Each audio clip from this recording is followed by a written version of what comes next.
Hello दोस्तों, इस model में मैं आपको बताऊंगा Realme 14X जो मॉडल है हमारा। इसमें आपका ऑडियो सेक्शन यानी कि माइक, स्पीकर और रिसीवर काम नहीं करता है। तो सबसे पहले आपको करना क्या होगा, ये जो हमारा B2B कनेक्टर है, तो यहाँ पे हमारे माइक और स्पीकर सेक्शन की लाइन आई हुई है। तो ये हमारे माइक की लाइन है ये वाली, और ये दोनों हमारी स्पीकर सेक्शन की लाइन है। तो सबसे पहले आपको करना क्या होगा, इन दोनों लाइन पर आपको रीडिंग लेना है, और रीडिंग ना मिलने पर आपको चेक करना है कि ये हमारी कौन सी लाइन शॉर्ट या मिसिंग है।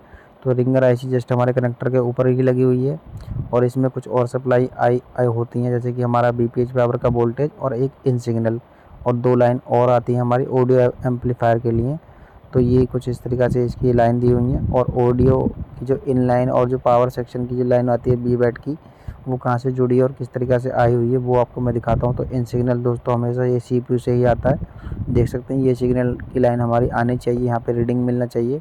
और ये वोल्टेज सेक्शन की लाइन है जो हमारी पावर आईसी सॉरी दोस्तों रिंगर आईसी के लिए जाएगा। यहाँ से हमारा बैटरी वोल्टेज जाता है 3.7 से लेकर 4.2 वोल्टेज। ये वोल्टेज भी हमारा प्रॉपर मिलना चाहिए। इस लाइन में भी ना कोई शॉर्टिंग और ना ही वोल्टेज मिसिंग होना चाहिए आपका। तो ये दोनों वोल्टेज और लाइन हमारे ओके होना चाहिए, तब आपका रिंगर सेक्शन काम करेगा। और ये हमारी माइक सेक्शन की लाइन है। तो माइक सेक्शन की लाइन दोस्तों यहाँ से सीधा आगे घूमकर वो कहाँ से जुड़ी है वो आपको मैं दिखाता हूँ। तो ये कुछ कनेक्शन है, आपको ज़्यादा ध्यान नहीं भटकाना है, आपको कलर के अकॉर्डिंग लाइन को मैच करके चलना है। तो ये हमारी माइक सेक्शन की लाइन है दोस्तों, देख सकते हैं हमारा इस पावर आईसी के अंदर आई हुई है। और बची हुई जो और लाइन थी वो भी हमारा इस सेक्शन जो हमारे इसी पावर आईसी के अंदर आ रखी हैं। अगर आपका स्पीकर और माइक और रिसीवर एक साथ काम नहीं करता है तो इस आईसी को रिप्लेस कर देना है आपको, तो आपका जो प्रॉब्लम है वो सॉल्व हो जाएगा।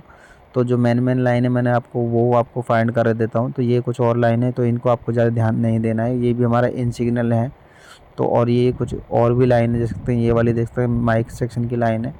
तो ये लाइन हमारी कुछ इस तरीक़ा से जुड़ी हुई हैं। और जो भी लाइन आपको मिसिंग लगे जो उनसे सेक्शन की होगी, जैसे कि स्पीकर या माइक रिसीवर सेक्शन की, तो उसको कलर के अकॉर्डिंग आप मैच करके उसके कंपोनेंट और उसके ट्रैक को आप फाइंड कर सकते हैं। तो ये इसका पूरा डायग्राम दिया हुआ है मैंने आपको जो बता रहा हूँ अभी। और आगे की जो हमारी जो मेन बोर्ड मदरबोर्ड पे माइक होता है, यानी कि सब माइक मेन माइक सॉरी दोस्तों, तो ये लाइन कुछ इस तरीक़ा से दी हुई है, वो भी आपको मैं दिखा देता हूँ। तो सबसे पहले आपको मैं दिखाता हूँ ये वाली लाइन रिसीवर सेक्शन की। तो ये हमारे रिसीवर सेक्शन के पॉइंट हैं ये वाले। तो यहाँ पे सबसे पहले आपको रीडिंग लेना है, और रीडिंग ना मिलने पर इसके जो कंपोनेंट लगे हुए हैं इनमें से आपको देखना है कोई भी कंपोनेंट आपका मिसिंग है, शॉर्ट नहीं होना चाहिए। ये हमारे रिसीवर सेक्शन के पॉइंट हैं, देख सकते हैं ये वाले। और यहाँ पे हमारा एक माइक लगा हुआ है जो कि हमारा मेन माइक होता है, हैंड फ्री पे जो हमारा माइक काम करता है। तो ये हमारे माइक सेक्शन के जो लाइन दिए हुए हैं देख सकते हैं, ये वाली हमारी 3 लाइन है। एक पॉइंट ये वाला हमारा ग्राउंड है, और हमारी 2 लाइन है, एक माइक बायस और एक माइक पॉजिटिव की।